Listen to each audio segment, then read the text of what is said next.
হাদিসে পাকের অর্থ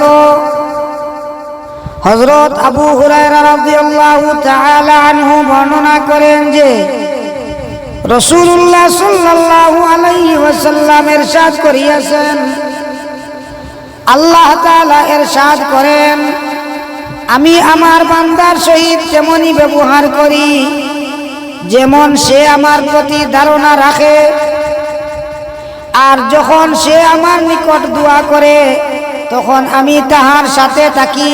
সুবহানাল্লাহ।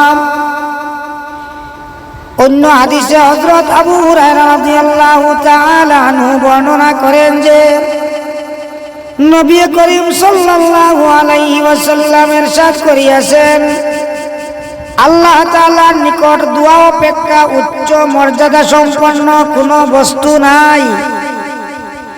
হযরত আবু হুরায়রা রাদিয়াল্লাহু তাআলা আনহু বর্ণনা করেন যে রাসূলুল্লাহ সাল্লাল্লাহু আলাইহি ওয়াসাল্লাম ইরশাদ করিয়াছেন, যে ব্যক্তি ইহা চায় যে কষ্ট ও পরিশানির সময় আল্লাহ তাআলার দোয়া কবুল করেন,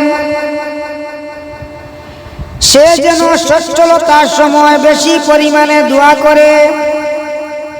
অন্য হাদিসে হযরত আলী রাদিয়াল্লাহু তাআলা আনহু বর্ণনা করেন যে রাসূলুল্লাহ সাল্লাল্লাহু আলাইহি ওয়াসাল্লাম ইরশাদ করিয়াছেন, দোয়া মুমিনের হাতিয়ার, দ্বীনের স্তম্ভ, জমিন আসমানের নূর। হযরত আবু হুরায়রা রাদিয়াল্লাহু তাআলা আনহু আরো বর্ণনা করেন যে নবী করিম সাল্লাল্লাহু আলাইহি ওয়াসাল্লাম ইরশাদ করিয়াছেন, বান্দা যতক্ষণ গুনাহ আত্মীয়তা ছিন্ন করার দোয়া না করে ততক্ষণ দোয়া কবুল হইতে থাকে। শর্ত হইল তাড়াহুড়া না করেন। জিজ্ঞাসা করা হইল, ইয়া রাসূলুল্লাহ সাল্লাল্লাহু আলাইহি ওয়াসাল্লাম, তাড়াহুড়ার অর্থ কি? রাসূলুল্লাহ সাল্লাল্লাহু আলাইহি ওয়াসাল্লাম ইরশাদ করিলেন, বান্দা বলে আমি দোয়া করিয়াছি, পুনরায় দোয়া করিয়াছি, কিন্তু আমি তো কবুল হইতে দেখিতেছি না। অতঃপর বিরক্ত হইয়া দোয়া করা ছাড়িয়া দে।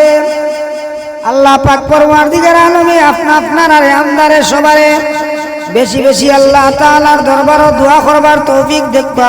আমিন।